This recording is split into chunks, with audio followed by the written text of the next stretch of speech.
প্রিয় শিক্ষার্থীরা, তোমরা যারা ঢাকা ইউনিভার্সিটিতে পরীক্ষা দিতে চাও তাদের একদম ঢাকা ইউনিভার্সিটির রিয়েল তোমাদের যে আনসার স্ক্রিপ্ট দিবেন সেটা কেমন হবে, তোমাদের এমসিকিউর যে আনসার স্ক্রিপ্ট সেটা আজকে তোমাদেরকে একটু দেখাবো এবং তোমাদেরকে বলে দিব যে কোথায় কিভাবে ফিল আপ করতে হয়।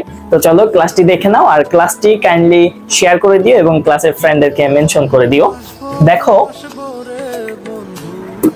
তোমাদের প্রথমে হচ্ছে নাম লিখতে হয় তোমার বাংলায়, এবং পরবর্তীতে হচ্ছে তোমার সেম নামটা লিখতে হবে কিসে ভাই, ইংরেজিতে লিখতে হয়। তারপর তোমার পিতার নাম লিখতে হয়, মাতার নাম লিখতে হয়, এবং এইচএসসি সমমান পরীক্ষার তোমার রোল অর্থাৎ এইচএসসি তে যে একটা রোল দেয় সেটা লিখতে হয়, এবং এসএসসি সমমান পরীক্ষার রোল। এর জন্য হচ্ছে তোমার পরীক্ষা দেওয়ার জন্য এইচএসসি যে তোমার রেজিস্ট্রেশন কার্ড এবং এসএসসি রেজিস্ট্রেশন কার্ড সেটা নিয়ে যেতে হয়।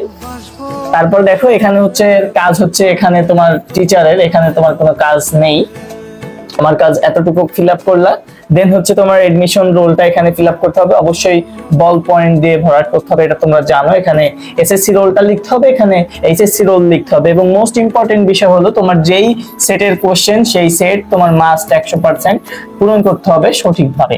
যদি তুমি সঠিকভাবে পূরণ না করো তাহলে তোমার রেজাল্ট কিন্তু আসবে না, এখানে খুব সতর্ক থাকতে হবে। পরবর্তীতে দেখো তোমার বাংলা কোশ্চেন 15টা থাকে, এখানে দাগাতে হবে, ভরাট করতে হবে, ইংলিশে 15টা এখানে ভরাট করতে হবে, এবং জিকে যে 30টা কোশ্চেন থাকে সেটা এখানে ভরাট করতে হবে।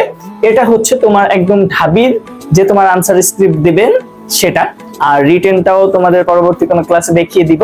ক্লাসটি ভালো লাগলে কাইন্ডলি শেয়ার করে দিও, এবং আমাদের তিতামস এডুকেয়ার পেজ ইউটিউব চ্যানেল তোমরা কাইন্ডলি শেয়ার করে দিও, এবং সেখানে ফ্রেন্ডদেরকে ইনভাইট করে দিও।